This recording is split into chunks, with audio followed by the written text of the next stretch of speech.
तारीख होगी? 10 मार्च 2013। तो आज सुबह शुरू कर रहे हैं करीब 10:40 पर चंडीगढ़ मोहाली। हाँ जी, कंपनी का नाम बता sir? Handle equipment. Handle equipment. तो विल बी स्टार्टिंग नाउ है हेल्थ में। तो हेल्थ में आप जैसे जानते हैं, मैंने पीछे लिखा है एलोपैथी, होम्योपैथी एंड आयुर्वेद। ये 3 मेडिसिन के तरीके हैं। सबसे पुराना तरीका आप जानते हैं आयुर्वेद। कब से है मालूम? एक और भी है यूनानी। यूनानी is on the also of the same lines. एक जनरल बात करें तो अगर हमारे सामने ये शब्द आते हैं आयुर्वेद या यूनानी, तो ये आता है यार कोई कड़वी से दवाई पीनी पड़ेगी, फिर उसके बाद ये नहीं खाना, वो नहीं पीना, बड़ा मुश्किल वाला काम है, तबीयत ठीक होते होते महीनों लग जाते हैं। ठीक है, ऐसी कुछ मन में बातें हुई। एलोपैथी की आई, गोली अंदर दम जलंधर नहीं गोली अंदर और बंदा ठीक, ठीक है ना, ये ऐसा मन में आया। अब ये बात मैंने इसलिए उठाई है कि हम ये देखने का प्रयत्न करेंगे कि जो हमारी ज्योतिष है उसके कौन कौन से घर, कौन कौन से बुरे घर, कौन कौन से अच्छे घर है। जैसे हर सब्जेक्ट के अंदर, हर इवेंट के अंदर हमने रिव्यू मैरिज के कुछ अच्छे हैं, बुरे, तो वो क्यों हैं और कौन सी पैथी इसमें से उसको कैटर करती है। क्या एलोपैथी कैटर करती है, क्या एलोपैथी उस चीज को समझती है कि कौन से घर से कौन सी शरीर की परेशानी और कौन सा घर किस तरीके से इन्वॉल्व होता है अच्छी या बुरी सेहत के लिए। या आयुर्वेद करती है, या यूनानी करती है, या होम्योपैथी करती है। ये दोनों पुरानी, सबसे पुरानी है आयुर्वेद और यूनानी। यूनानी का सिर्फ यह है कि यूनान से समझिए यूनानी कौन सी होगी, ठीक है, तो वो भी काफी पुरानी है। लेकिन आयुर्वेद का तो पता ही नहीं, क्योंकि हिंदू जो धर्म है from the time in memorial, कब से है मालूम नहीं, इसलिए आयुर्वेद का भी पता नहीं कितने हजार साल है। अब इसको समझने के लिए कि कौन सी पैथी काम करेगी, पहले पैथी के बारे में समझ लेते हैं कि डिफरेंट पैथी का मतलब क्या है। पहला एलोपैथी। एलोपैथी का मतलब ये है कि अगर आपके आंख में प्रॉब्लम है, सिंपल समझने वाली बात, आपकी आंख में प्रॉब्लम है तो आप आंख के डॉक्टर के पास जाओगे, वो दवाई देगा, गोली देगा। अगर आप कोई बड़ी बीमारी है आंख की, तो वो आपकी आंख की सर्जरी करेगा। मतलब कहने का ये होगा कि अगर आदमी को डायबिटीज है तो आप जानते हैं कि सबसे ज्यादा जो ऑर्गन परेशान होता है उससे, वो है किडनी और आंख। क्योंकि आंख और किडनी की जो नर्व्स होती है बहुत पतली सी होती है, तो नॉर्मल हो जाता है कि वो कई बार आंख की नस फट जाती है और फटने से ब्लड क्लॉट आ जाता है, दिखना काफी कम या दिखना बंद हो जाता है। तो वो क्या करते हैं, आंख के डॉक्टर के पास आते हैं कि आंख का डॉक्टर जो है उसको सिल देगा नर्व को और उसको क्लीन कर देगा और आपको बिल्कुल ठीक दिखने लग जाएगा और आप ठीक हो गए। आंख में प्रॉब्लम आई, उसने आंख ठीक कर दी, परंतु root cause of the problem जो डायबिटीज थी वो वहीं की वहीं खड़ी है, उसका कोई इलाज एलोपैथी के पास नहीं। एक्चुअल में देखा जाए, अगर आप सोच कर देखेंगे तो आप देखेंगे कि एलोपैथी में किसी भी चीज का इलाज नहीं है, बहुत कम चीजों का इलाज इसमें है। बिल्कुल नहीं तो बात कहना गलत है, बहुत कम बीमारियों का इलाज है, ज्यादातर फर्स्ट एड है। ब्लड शुगर बढ़ गई, एक आती है डायबिटीज नील खाओ और डायबिटीज डाउन। बीपी बढ़ गया, गोली अंदर, आपको ज्यादा यूरिन आ जाएगा, जो आपकी प्रॉब्लम होगी उसी ऑर्गन से रिलेटेड वो दवाई देंगे और आप ठीक हो जाएंगे, लेकिन एक समय तक उसके बाद दिक्कत। होम्योपैथी का मतलब है कि जैसी आपकी डिजीज है वैसी जो एलिमेंट है, अगर उसको खाने के और बीमारी के सिम्टम सेम है, वो एलिमेंट अगर आप खा लेते हैं तो उसको ठीक कर देगा, लेकिन खाएंगे बहुत छोटी सी मात्रा में ताकि वो परेशानी ना करे। जैसे मर्करी भी खिला देंगे तो वो आपको, मर्करी जहर होता है बट इतनी कम मात्रा में खिलाएंगे कि वो मेडिसिन का काम करेगा। जैसे सांप का जहर है, अगर जहर शरीर में चला जाए तो मौत हो जाएगी, लेकिन जहर को अगर हल्की मात्रा में देंगे तो वो क्योर करेगा। Homeopathy same. एक मिनट, अब बात आयुर्वेद की आ गई। आयुर्वेद में आयुर्वेदाचार्य ये समझते हैं कि अगर आपकी आंख में प्रॉब्लम है, आपकी आंख तो वो जो मैंने बात की डायबिटीज की वजह से। मेरी ना होम्योपैथी वाले हमने भी कैंप लगाया था एक रोटरी क्लब की तरफ से। हमारे पास ना वहाँ पे 5-6 डॉक्टर आए थे इसके होम्योपैथी के। तो पता क्या बोल रहे थे, वो कहते थे होम्योपैथी की जो दवाई देते हैं ना, वो जैसे हम करते हैं ना 7, 8, 12, 2, 1, 6, 8, ठीक है ना। वो कहते हैं हम भी यही चीज़ देखते हैं। जब हम आपसे पूछते हैं कि आपको रात को डर लगता है कि नहीं लगता, कि आप पानी ज़्यादा पीते हैं कम पीते हैं, तो हम वो बंदे का स्वभाव ही देखते हैं।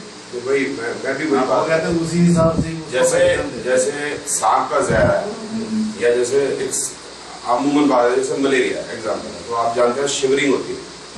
जब मलेरिया हो जाता है तो बुखार चढ़ता है, साथ में शिवरिंग होती है। तो ये आइडेंटिफाई करने की कोशिश करते हैं ऐसा कौन सा एलिमेंट है जिसको खाएंगे तो उससे भी शिवरिंग होगी, तो वो उसको कब जो है वो उसको उस जहर को मार देगा जो मलेरिया का। लोहे को लोहा काटता है, इस टाइप की पैथी सॉफ्ट लोहा देंगे, सॉफ्ट देंगे तो इसका लोहा लोहे को काटता है। ये उनकी पैथी है, जैसे मतलब उसका मेन जिस्ट पैथी क्या है, कैसे उसको दवाइयां बनती है उसके बारे में हम नहीं जानना चाह रहे, तो एक जनरल सा व्यू लेंगे। आयुर्वेद में क्या, आयुर्वेद में है कि अगर आपकी आंख में प्रॉब्लम है तो डॉक्टर आपकी आंख की प्रॉब्लम को ठीक नहीं करने वाले। वो आंख का डॉक्टर, नाक का डॉक्टर, लेफ्ट आई का डॉक्टर, राइट आई का डॉक्टर, लेफ्ट हाथ का डॉक्टर, राइट हाथ का डॉक्टर, ऐसे अलग नहीं होता। उसमें डॉक्टर एक ही होता है और उसमें जो प्रॉब्लम ठीक की जाती है, जैसे आंख में प्रॉब्लम है तो बोलेगा नहीं आंख में नहीं है, पूरे शरीर में प्रॉब्लम है, कहीं और प्रॉब्लम है जिस वजह से आपकी आंख में प्रॉब्लम आई। जैसे उसने आप आंख के डॉक्टर के पास गए तो प्रॉब्लम जो थी वो डायबिटीज है जिस वजह से आपकी आंख में प्रॉब्लम थी, लेकिन बोलेगा नहीं, वो यही समझेगा बात, सॉरी आयुर्वेद आचार्य वाला बात को पकड़ेगा, वो पहले आपकी डायबिटीज को रोकेगा। अब बात है कि डायबिटीज रुक सकती है, खत्म हो सकती है, नहीं हो सकती, हो सकती है। हर एक चीज का इलाज 100% नहीं और हर एक पैथी में नहीं, पर आयुर्वेद में है।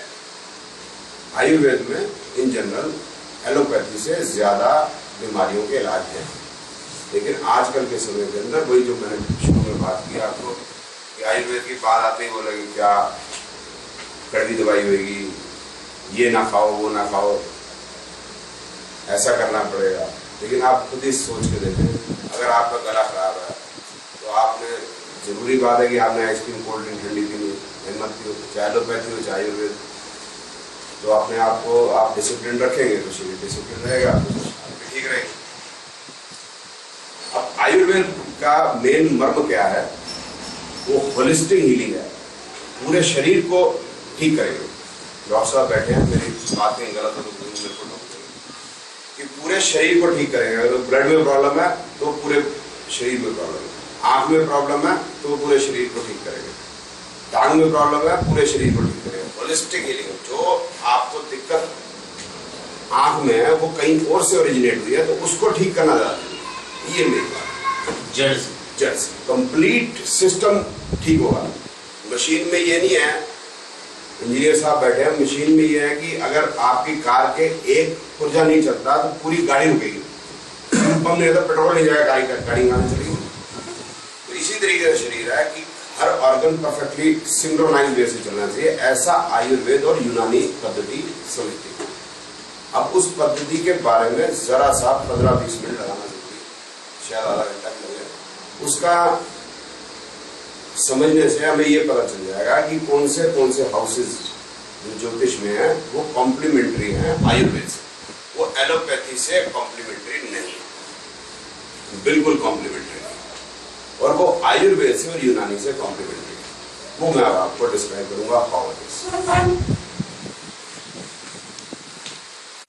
हमारी सभ्यता और हमारा आयुर्वेद एक ही बात कहता है कि हम 5 महाभूत से गवर्न होते हैं, ठीक है।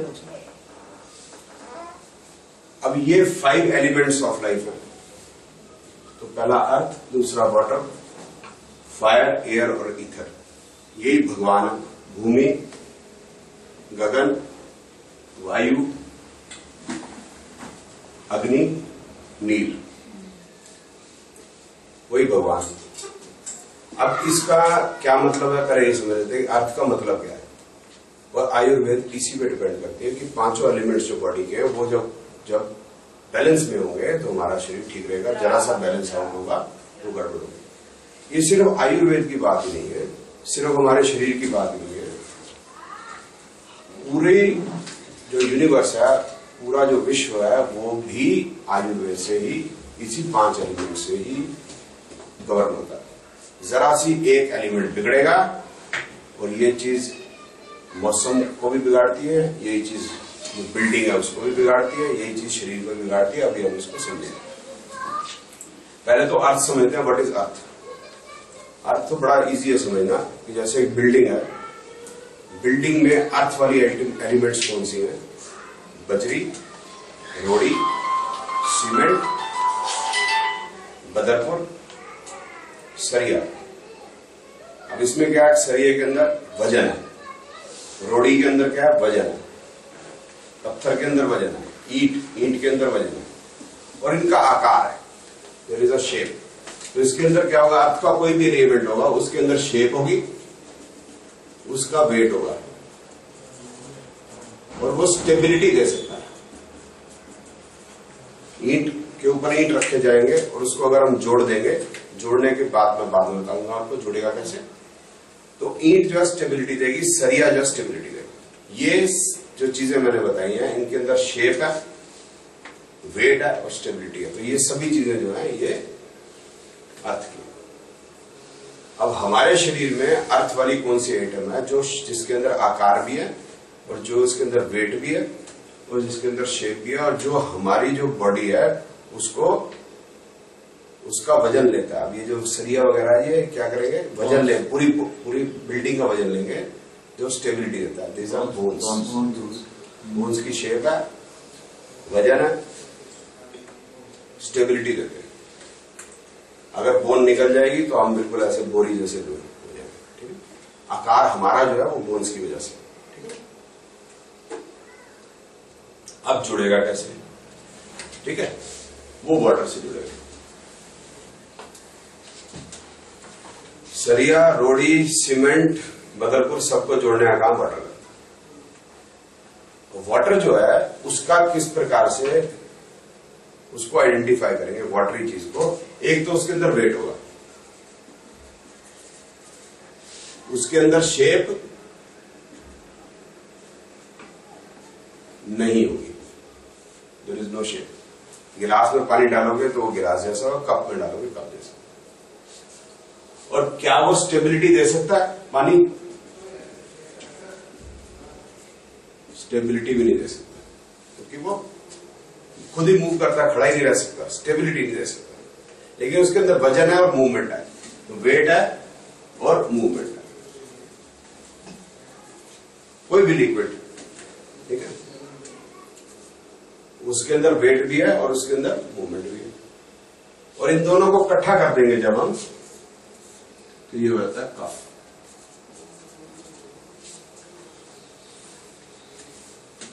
तो जब बिल्डिंग बनती है तो उसमें कौन सी चीज चाहिए होती है? पानी, बदरपुर, सीमेंट, सरिया, रोड़ी और ईंट। ठीक है सर, इंजीनियर? ठीक है। अब डॉक्टर साहब उसी को डिस्क्राइब करेंगे कि शरीर को क्या चाहिए जब बिल्डिंग बन रही है, जब शरीर की बिल्डिंग बन रही है। तो जब शरीर की बिल्डिंग बन रही है तो भी उसको काफी चाहिए। एक मिनट।